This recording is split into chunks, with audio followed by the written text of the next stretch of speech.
Today we are coming to you live from endaweni yaseNhlungwana, Ward 54, next to Kwamashu, endaweni yakwaBesta. So we are here today because of Gagasi Cares for KZN Foundation, and sizela sizolekelela sibona abantu esimeni abaphila kuso nendlela abahlala kuyo. We are in a community hall. Njengoba ulibona nje leli hall is not too big. But if you can imagine, if you can stretch your imagination, kule ndawo sikuyona njengamanje kunabantu about 150 abahlala kule ndawo. I'm talking about men, women and children who constantly have to share this very same living space. Bekade labantu over just 2 weeks ago benemizi yabo namakhaya abo have now been left abandoned. Sebehleli la bayampintshana, bayaphuma abanye ekseni bashintshane, khona abanye bezosala begeza kanjalo. It's a very desperate and dire situation.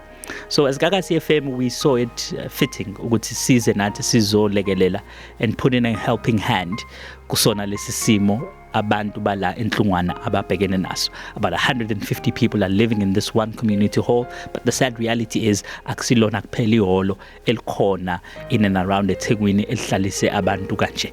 So we are pleading with you as business people, as businessmen and women and corporate South Africa to come and assist. Makuthi nawe uyafuna ukuzolekelela la khona Ward 54 ungathintana nekhansela noma ama ward committee members noma ungeza kwiGagasi FM uxhumane nathi, uhlanganise izandla kanye nathi as we help KZN, as we help iTheku namaphethelo nala kulimele khona.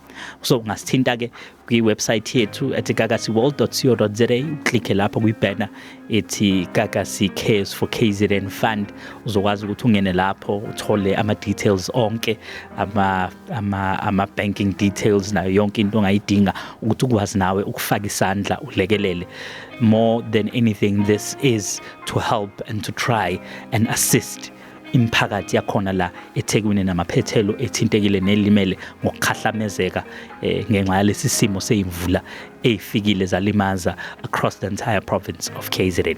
So go on over to the website gagasiworld.co.za and do lend a helping hand. No donation is too small, no donation is too big. Whatever it is that you can give will surely go a long way.